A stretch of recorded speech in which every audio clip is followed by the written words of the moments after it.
And I've got a rather interesting topic after what we've listened to, where we've got realms of data, to a topic where we've got relatively very few RCTs.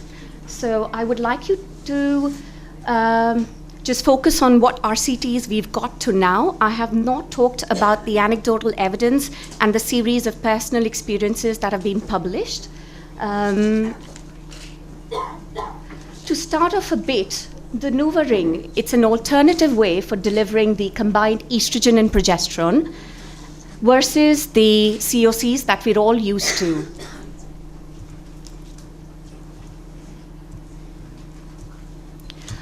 Just a quick recap of why we do hormonal pretreatment. We all use it for cycle scheduling, for a programmed cycle start, to prevent the ovarian cyst formation. And after hearing so much about progestogens, we know that there are cycles where we can have corpus luteal rescue and premature rise in progestogens. We talk about synchronous follicular development and about ovarian suppression.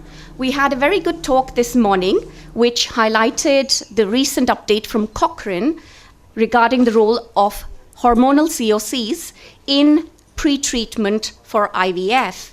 Just as a recap, where COCs were used in the antagonist cycles, the pregnancy rates were less, and there was an increase in the dose and duration of gonadotrophins.